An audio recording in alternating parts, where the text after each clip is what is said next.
we go. What is going on, Cover One crew? Welcome back to the show. Y'all knew we were going to be busting out a full-length feature for Super Bowl 59 Eagles and the Kansas City Chiefs. I can't say it, loud and proud because my Bills should have been here.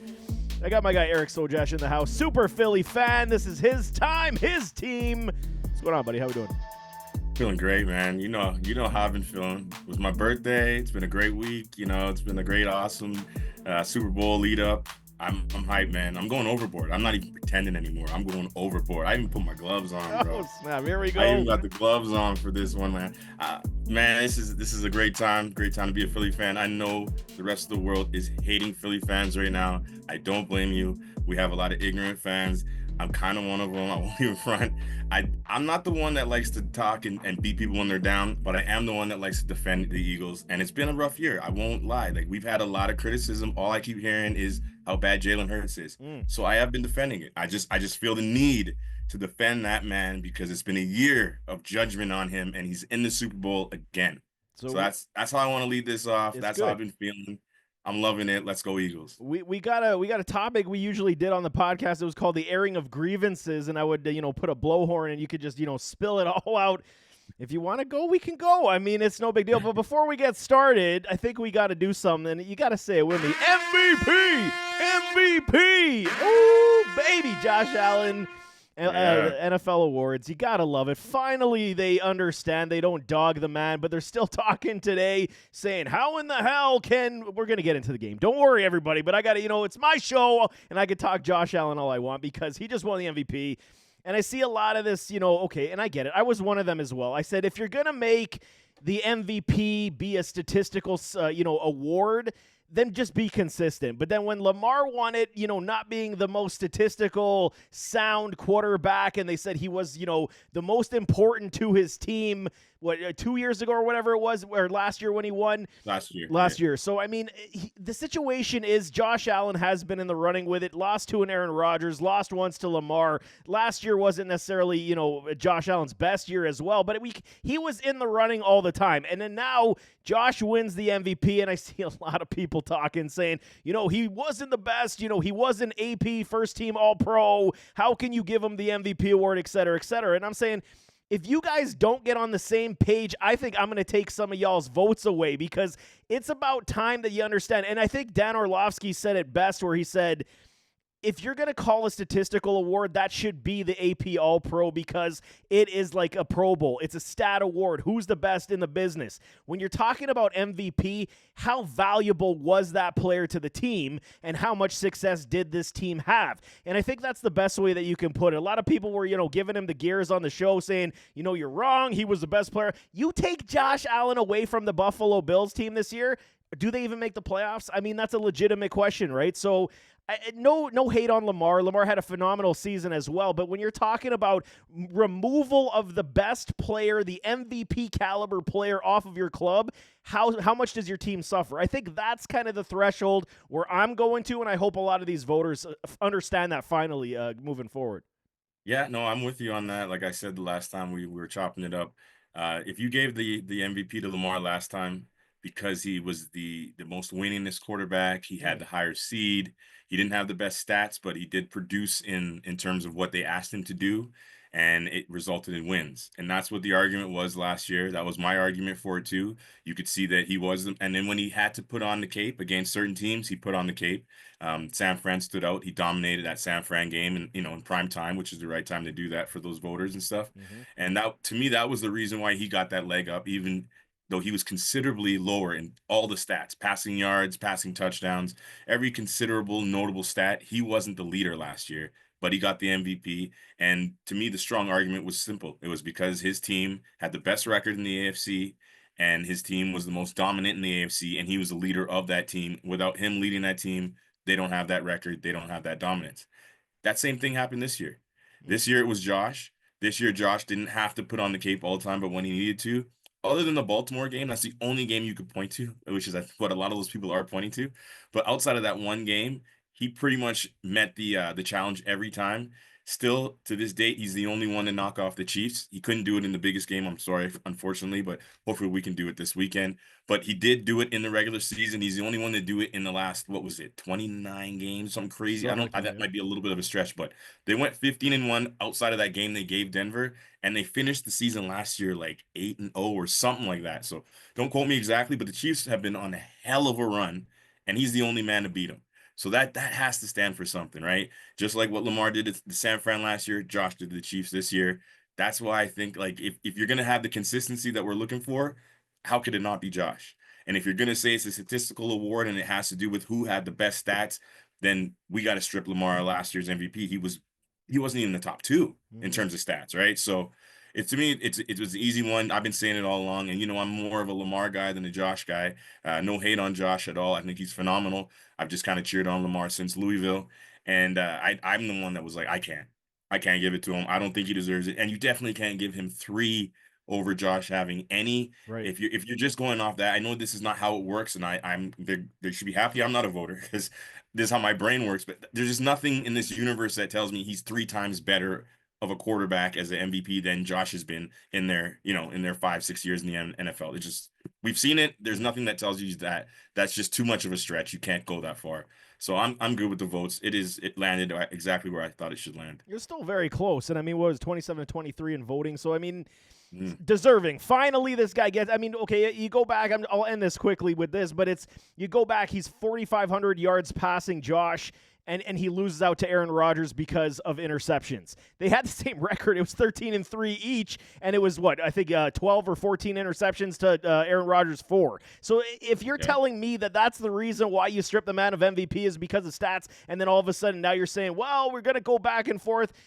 Get your together because I'm getting a little angry, but at least Josh finally got it. We can actually smile for something positive for these Bills. It's been a great 7 years with Josh Allen. I loved his speech, and I mean, what was it? It was be good, do good, God bless, go Bills. You gotta love it. That was one of my favorite lines. But running quickly through the rest of these guys, Pat Surtain, Defensive Player of the Year, deserving. This is a I don't know if it's just me, but this is a tough call for a defensive player of the year. I don't think there was an outstanding individual period. I don't know if there's just one player that just stood out and had the team to match, right? Some of the guys that had decent statistical seasons did not have the team to match, like a solid defensive unit around them. So it didn't really stand out or didn't have the same impact. So this is a tough year, man. Like I feel like Surtain started hot, and then there's moments he cooled off. I can't get that Jerry Judy, Jameis Winston game out my head. Right? Not only did it look crazy to see Jerry Judy just dominate that game, it whooped me in fantasy football. So it stood out to me for sure. It I'm sticks. I'm watching the game. I'm cheering against Jerry Judy on Monday Night Football, needing to hold on for a dang W, and nobody can stop this Yeah. man. And they're telling me Surtain's on the field, so it was driving me a little crazy. Yeah. So like I don't know about this year and that vote. I'm a little bit biased. I'll say I think Zach Bond should have definitely had a heavy consideration for this. I think the fact that he's a 7-year, veteran in the league, this is the first time he's broken out. He doesn't have a name. He didn't come out of college with a name. He was a special teams player. All those things kind of go against him. It wasn't really fancy. But if you really just take the stats and the team success, Mm. and then obviously now hindsight's 2020, but we're in the Super Bowl as well, his impact on this defense has been phenomenal. And if you look at last year, where we were ranked 30th or 29th in total defense, and our linebacker play was just absolutely atrocious, Mm-hmm. um, it's clear to see that he had the biggest impact, if not it with along with Fangio. But in terms of players on the field, he had one of the biggest impacts by far. So I definitely liked him as my vote. Surtain, he is to me the best corner in the league, so I understand why he's getting that nod. And it's a hard thing to vote for. The cornerback position is one of those tough positions. If you don't get 100. challenged a lot, then the stats are skewed, they're hard to read. And if the entire unit of your defense isn't totally dominant, then it really is hard to judge. But I don't knock it totally. But personally, I would have went with Zach Bond. Yeah, I was Hendrickson over all of them. And I mean, I get like you said, you 100% agree. It's like, Darrell Revis back in the day. He would get like 20 targets a year. I'm being, exaggerating, but I mean, it would be very limited targets going to his direction. And everyone says, well, he's an island corner. So if, for me, an island corner that shuts down and doesn't even get, passes to come his way, that should be a stat in consideration for Defensive Player of the Year for sure, because he's taken away a whole side of the field and people are afraid to throw to him. That's how much his, presence is met with dominance. But Hendrickson, to me, I think was over-deserving, man. 17 and a half sacks on a defense that was very lackluster. When you're talking about, it's no different than we're talking about MVP. You remove this man from the field, how much worse is the Bengals defense? At least he was a game wrecker, always pressuring the quarterback. Could they get any worse? Could it get any worse? It could have been worse. That's the funny thing. So I think he kind of got robbed on that one. I really would have liked to have seen Trey win that one. He definitely is going to, I think he's a free agent if I'm not mistaken as well, so likely going to cash on the open market. So, 17 and a half sacks. What's the record? 22 and a half? If I'm not mistaken, something like that. Yeah. So he's creeping to the top. What are you guys not seeing? I don't know. Surtan's good stuff, but Trey would have been my guy. Saquon, your boy, gets Offensive Player of the Year. Obviously deserving. I don't think there's anything maybe Jamar Chase, but I think it was Saquon's all the whole way down. Yeah, if Saquon had won MVP for some reason, had the quarterbacks not had these crazy statistical seasons and he got MVP, then I'd say Jamar Chase with the Triple Crown would have deserved the Offensive Player of the Year award. But without that going down, I'm cool with Saquon. He had more than a deserving season to win this award. This is a record-setting season. He's still on pace to set a record if he has a certain amount of yards in the Super Bowl for the most rushing yards in a season with playoffs included. Mm-hmm. So he's having a phenomenal. This has just been, I've been on cloud nine, man. So this is amazing. I'm happy he won the award, and we got one more to win. Enjoy the Saquon Award. JD, Offensive Rookie of the Year, completely deserving. I think everyone knew that was coming. What I didn't like is they should have gave Saquon's back hurdle the play of the year, not giving the Hail Mary to JD. I that's the one where I would argue a little bit as well. I didn't even catch that, but I'm with you now that you put that in my head. Like the Hail Mary was big in terms of a rookie. It won the game. It really sent Caleb and that Chicago team into a spiral. They never recovered from that Hail Mary, if you ask me. But in terms of just impact play, there's a lot of luck involved in that. Like even the way it went down, there was a lot of ignorance by the defender. There was then the tip. There's a lot of luck involved. What Saquon did, zero luck involved now, people. Like when you're talking about the greatest plays, in my opinion, I'm going to go skill over luck. And what he did was just skill we've never seen. So never seen. I don't know how you don't vote that as the best. It's something we've literally we may never see it again. That was a good God moment. That's what that was. Unbelievable stuff. Jared Verse, Defensive Rookie of the Year, very much deserving. Game wrecker. He was my top defensive end coming out of last year's draft. I absolutely love him. He reminded me coming out of college of a DeMarcus Ware. And I mean, I think he proved pretty similar type of skills on the field with these Rams. Man, he's good. He's so good. He is so good. I don't really need to say much else. I tip my hat to the guy. I knew he was good after the first time we played him, and he pancaked Mailata. And the post-game Mailata talked about it, and I watched that game over and over again. And ever since that, I've been watching him even closer. And I knew he was going to be a game record when we played him in the playoffs, and he absolutely destroyed us again. And this is year one, so let's buckle up because this kid is good. He's very good. He's gonna get stronger. He's gonna get quicker. It's gonna be all good. Last one we got is, why does Kanye not let his woman wear clothes at award shows? You can't ask me that, man. I don't know. It's because she looks nice, but I don't know. I've seen worse. I'm just throwing it out there. I've seen a lot worse. It's just I don't know what it is, bro. I don't know what it is. Kanye, they got something that nobody else can quite comprehend. Kanye, let the woman put on some clothes, bro. I don't understand. But Super Bowl Sunday, we are going Super Bowl 59, Philadelphia Eagles, Kansas City Chiefs. Chiefs favored now at -1. It has dipped a little bit, was 1.5. Haven't seen it gone above 1.5 basically for the whole 2 weeks at this point. Over-under is at 48.5 injury list right now. This is, very much... I don't want to say it's peculiar. I don't recall a Super Bowl game or a playoff where there hasn't been, or where there has been this healthy of teams on both sides. And it's legitimate, man. 10 players on IR for the Chiefs, 8 for the Eagles. and no basically injuries that they haven't had all year almost. Sky Moore tried to return for the Chiefs. He's not coming back. So they're basically with what they had last week with the or 2 weeks ago versus the Buffalo Bills. And then the Eagles, they got Nick Gates on the questionable, the center, and then Brandon Graham. He practiced Friday, so he is on the questionable, hopeful to play. I mean, this is very good news if we're talking just from the pure fan perspective. We're going to see healthy squads playing in this game, which is always nice. But, I mean, you got to feel good about the fact that your Eagles are very healthy coming into this contest. Man, I'm very, very hyped for the squad and where they're at right now. To see how Jalen was able to play after that leg injury, to see him run in the playoffs, and now have another 2 weeks of rest, no concerns there. Now there is a little bit of concerns with this health issue in terms of the sickness that's going around the Eagles camp. They said there's a handful of players that have gotten sick. I think it's just by standards, by definition, they got to list these guys as questionable. I don't think there is a hope or a chance in hell that Jalen Carter's not playing. He could be thrown up on the sidelines. That guy is such a beast. He'll find his way on that field, in my opinion. So I'm not concerned in that sense. It may affect us in terms of our conditioning. So something to look out for. If you're sick, it's hard to get your conditioning up. But outside of that, yeah, the injury thing, I'm very happy with where we're at.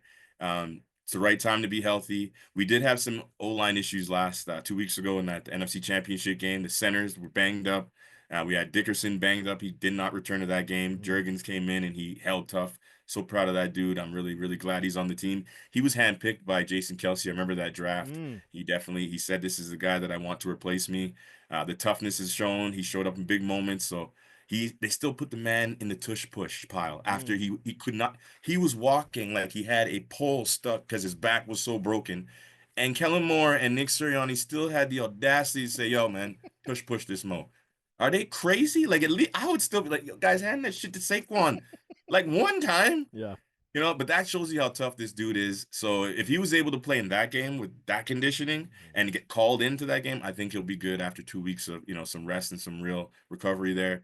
So I'm looking forward to this, man. And like you said, it's a good product when you have two relatively healthy teams. And then the return of Brandon Grams is going to be super hype, man. Super dope.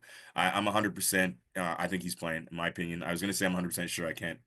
Don't quote me. I'm not an insider. But I'm pretty confident he's playing. They wouldn't do all this, say all this, bring him back just to not, I think he may be on spot duty, though, or may play like later in the game type thing or just situational downs here and there. But I think we'll see him, and just having him on the sidelines and with that uniform on is going to be hype. It's part of the MO of these Eagles to have that rotation in that defensive front. I mean, it's so important to this team. I mean, you guys rush the four, and then you play. I mean, your linebackers the way you do. I think you guys are 4-3, so more often than not, if I'm not mistaken. So I mean, it's very important to have those guys constantly. And I'm with you. I think that he is going to suit up in this contest because when he did go down with that injury, what was the elbow broken or bicep or whatever it was? Yeah. So, I mean, he wasn't going out like that. And the fact that you guys made the run to the Super Bowl, now is the opportunity. He knows the clock is ticking. I foresee him at least being in uniform and, like you said, on spot duties. He's got the biggest sack in Eagles history. So we have that on file. He knows, we know we're going to play the man.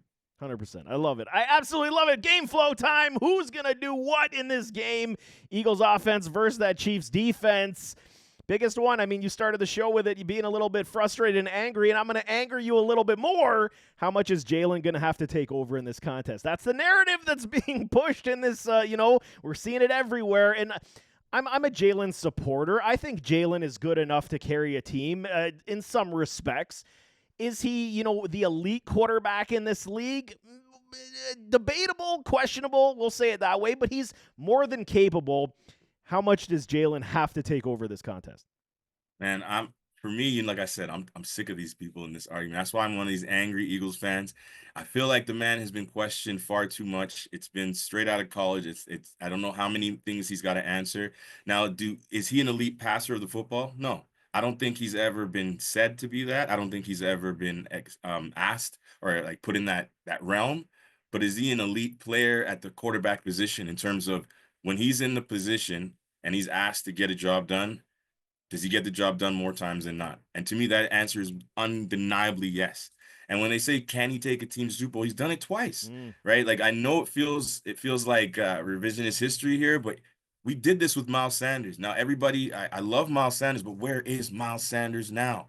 Mm. You kind of feel me? Like he did this with Miles Sanders. He did this his first year with AJ Brown. He took us to the playoffs before we had AJ Brown, when he only had Smitty.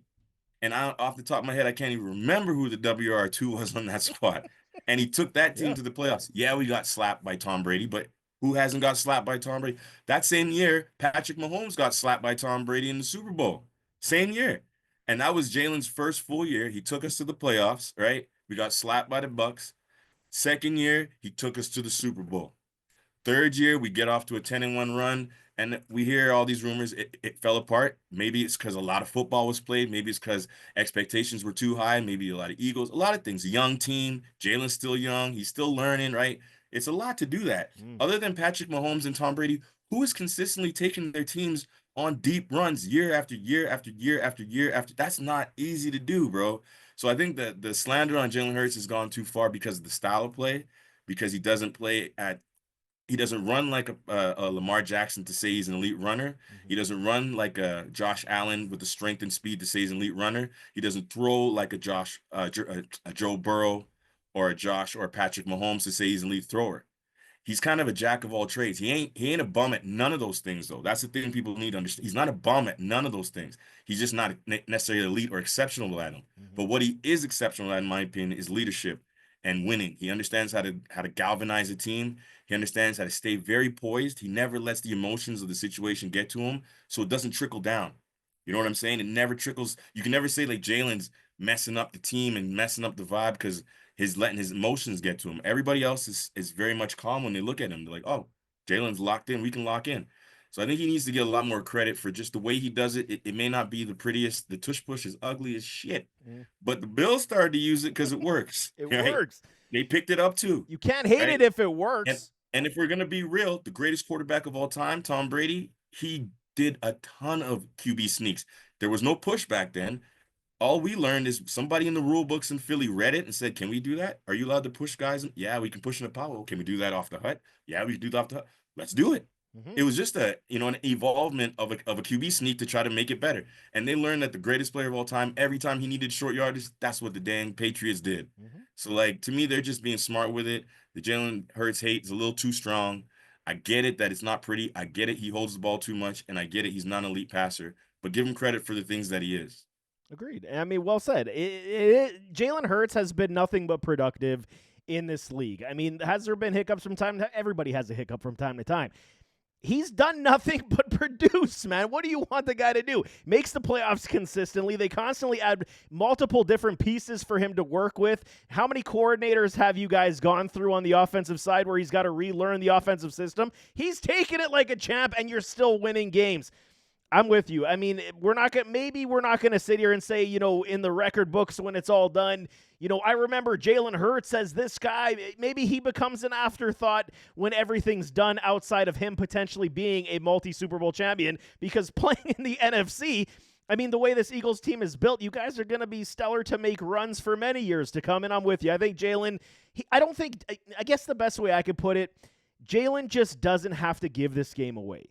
And I think if he does everything correctly, we saw in the last meeting that these teams played in that Super Bowl, that fumble was basically the difference in the contest. Stole momentum, stole the scoreboard, and then you were trying. Okay, I get the plays at the end, but if he does not drop that football, they're definitely scoring points on that drive, and it's a completely different game. So as long as Jalen is a protector of that football, utilize your team properly, I think he's going to do very well in this contest.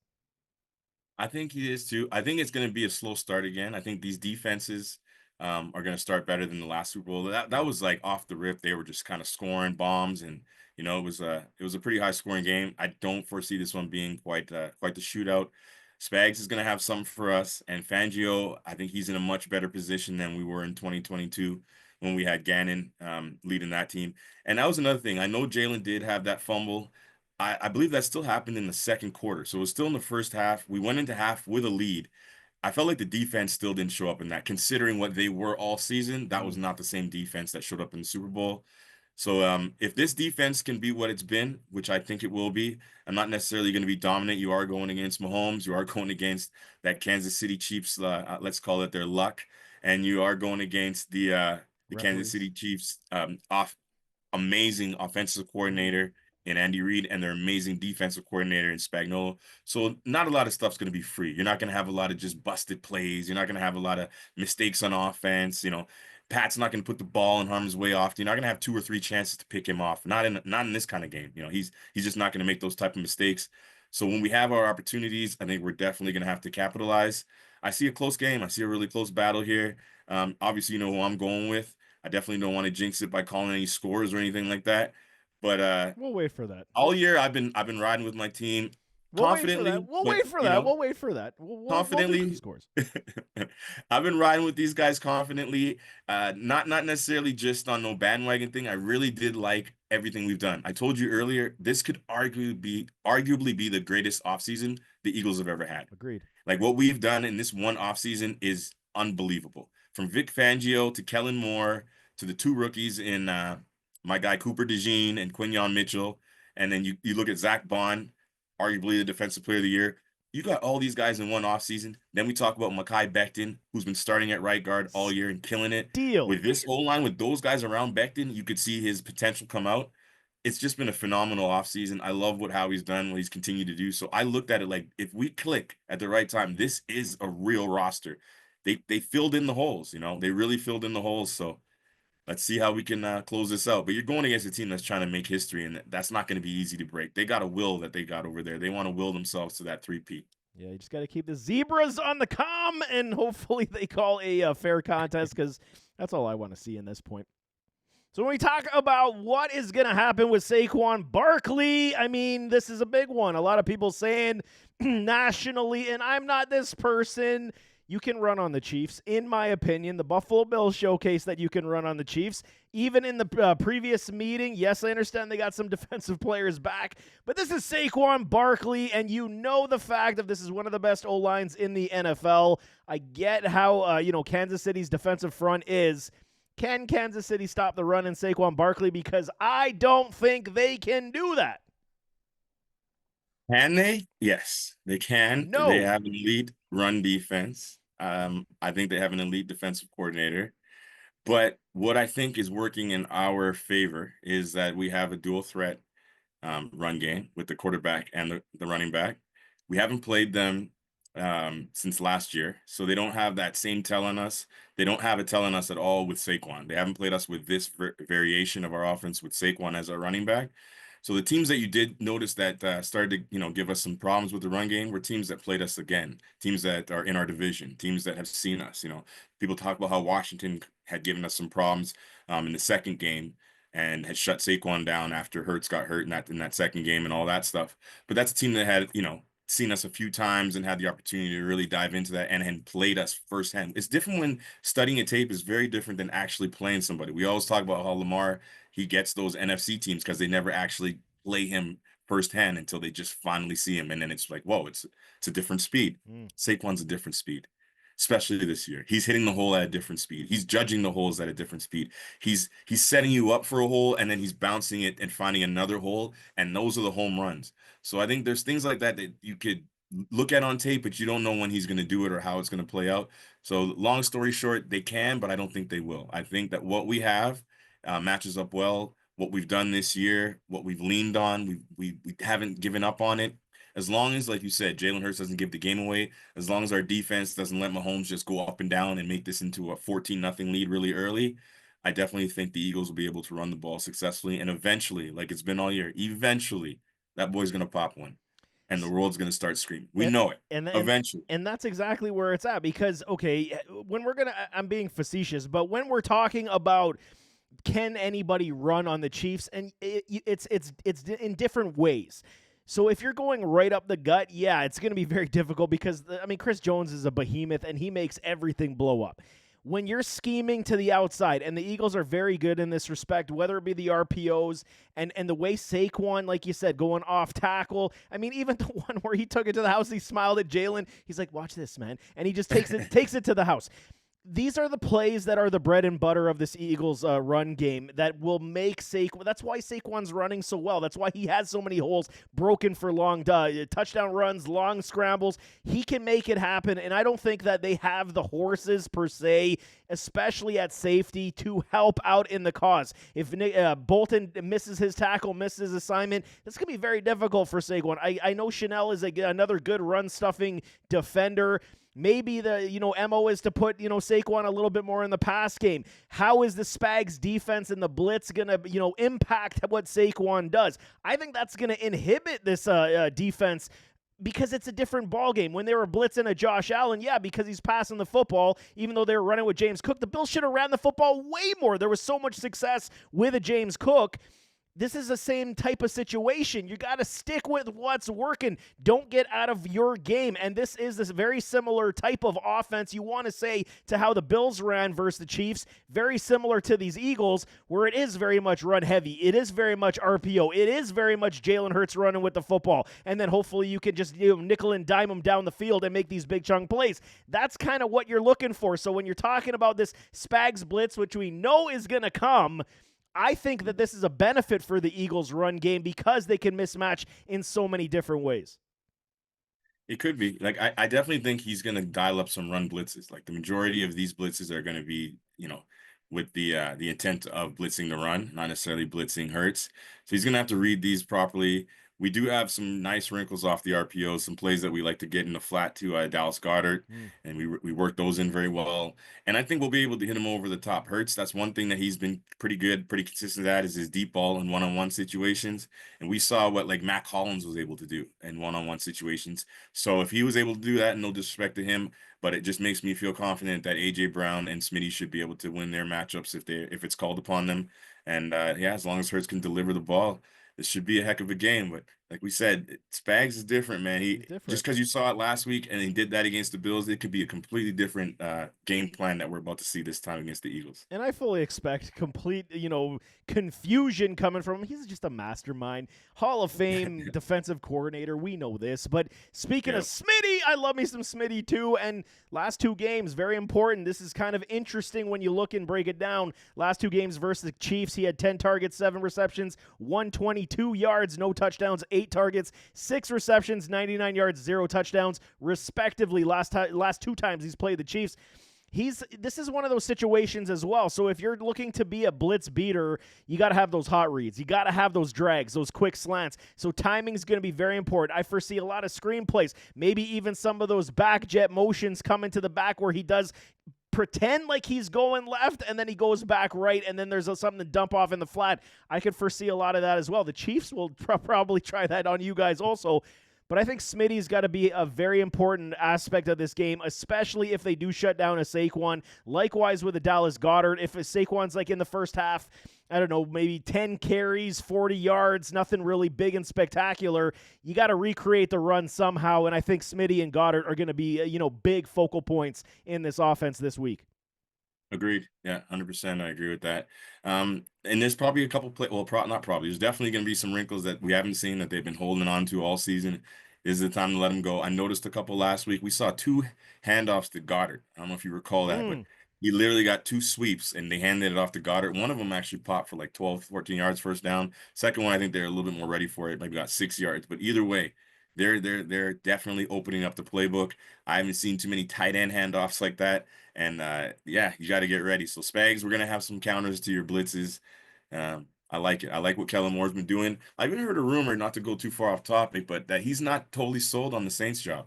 So there is some interest in him wanting to stick around here and be the OC for another season. Yeah, the Saints job I think is the last job left open, and they're waiting with a Brinks truck to give him some dollars. I want to see him there because then I saw, and no disrespect for him leaving your team, but there was an interesting situation where it would be Kellen Moore and then trying to get Sam Darnold to be the quarterback. I thought that would be interesting because my love for CO2, Chris Olave, that would be nice. Yeah, but let's talk. It would be good, right? So let's talk these Chiefs offense versus your Eagles defense, which has been absolutely balling as well. I absolutely, like you said, what an off season. I said it to you via text earlier today. It was, how dumb can the NFL be to allow you guys to get a Carter, he dropped in the draft, to get a DeJean, to get a Mitchell? How do you allow Howie to look like a genius when it's fallen into his freaking lap, man? I don't understand, but you guys definitely got the horses on the back end. You got the thoroughbreds up front on the defensive line. So for me, this is a massive mismatch, in my opinion, more so even than how good the Chiefs' defensive front is. I think the Eagles' defensive line versus this, potentially outmatched Kansas City Chiefs offensive line could tell a massive difference in this contest. I'm not sold that it's totally overmatched. I do think Jalen Carter is a big mismatch. I think he's the one that's going to stand out, the one they're going to have to really find a way to game plan for. But outside of him, I think the other guys are going to have their work cut out for him. I'm hoping they show up, but Sweaty's been here before and he didn't show up on the biggest stage, and he has a tendency to disappear. All love to Josh Sweat, but he's not a consistent player in that sense that I shouldn't say he's not a consistent player. He's not a player that consistently stands out. Like, he doesn't necessarily make the big plays all the time. He doesn't actually make the splash plays. And in this moment, we're going to need someone to do that. And then on the other end, this is the first time Nolan's kind of be in this situation. He still is undersized. You can still run the ball at him, in my opinion. So there is a little bit of some deficiencies on the ends. Up the middle, I love it. I think Jordan Davis is ready. I think he's been playing better and better every week. You're seeing he's kind of picking up. And then, like we said, Jalen Carter is an absolute beast, just a stud of a player. And then Zach Bond on the second layer, I'm loving how he's playing. And then the kid that we got out of San Francisco that's replacing the Kobe, he's been putting in some work too.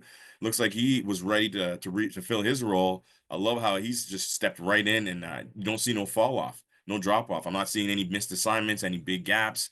I'm actually seeing them make plays, force fumbles. So I like how they're kind of a cohesive unit. But I do think against the Chiefs, quick game, misdirection, that little fake sweep, throwing it still in the flat, all those little quick things they're going to do to keep Mahomes upright. I think it is going to be hard for us to just dominate that O-line. Where I'm really looking forward to the matchup is how we contain the run game. If the Chiefs can have any kind of run game, it's going to be a long day for us. But if that is a battle that we can completely stuff, and I think it is something that we can win just based on their running backs' ability to explode. They don't have any explosive backs right now. Pacheco doesn't seem like he has that explosion right now.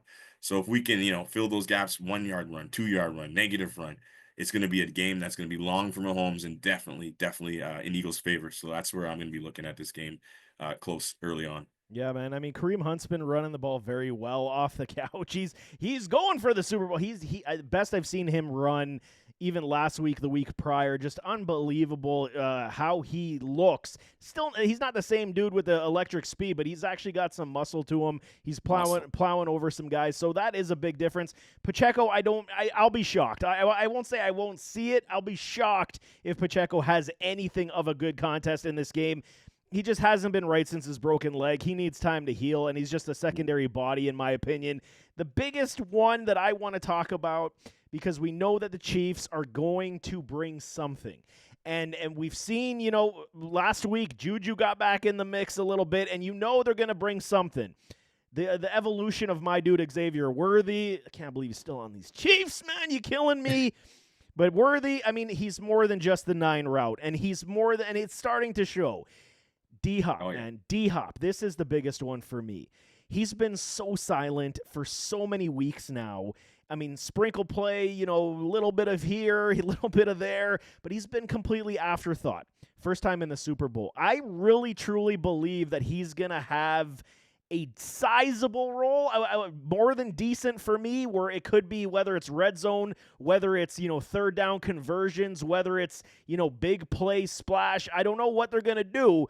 But they're going to try to, spread you guys out with the speed of Worthy. And then, I think D-Hop and Kelsey could be.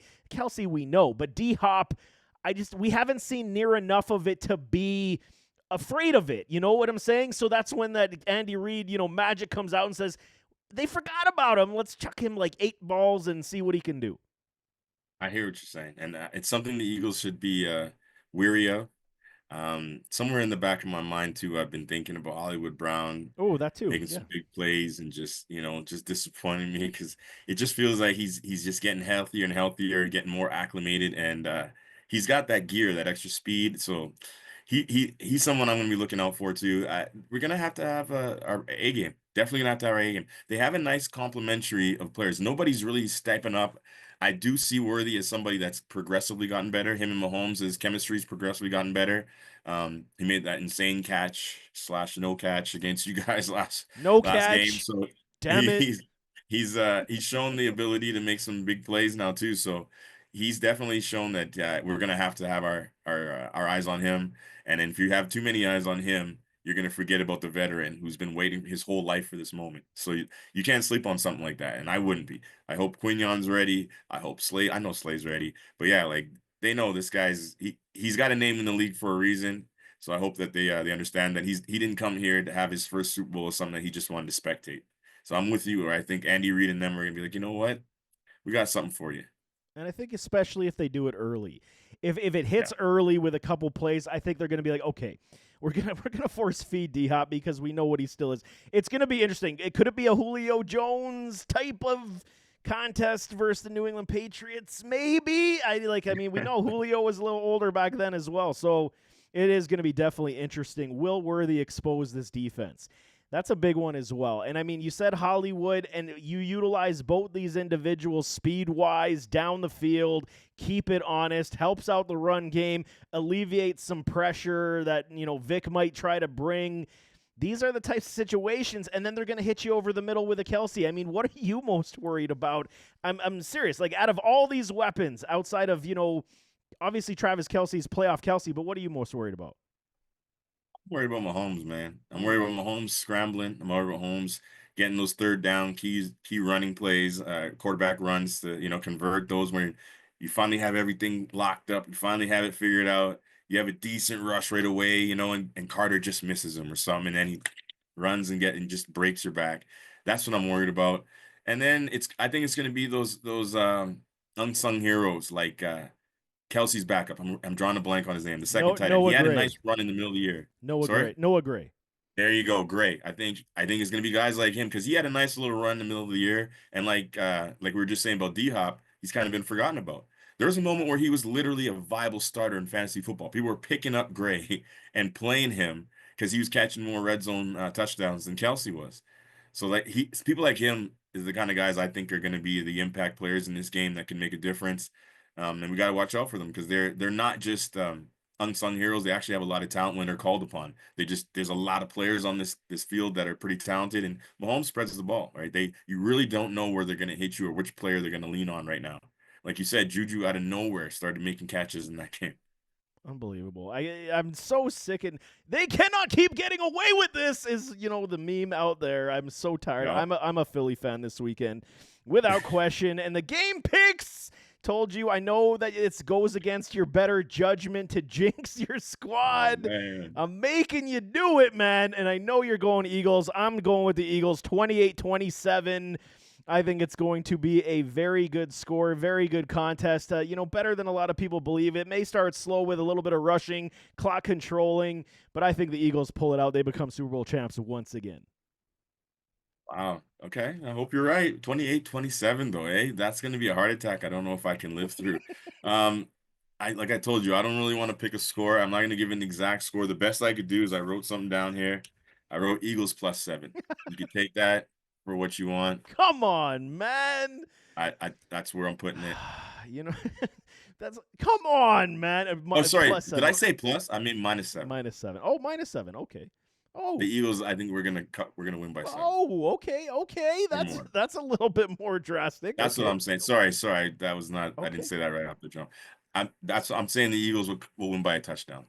Okay, man. So I know it sounds a little aggressive. it's still one-score games that these Chiefs, tend to win, but it's.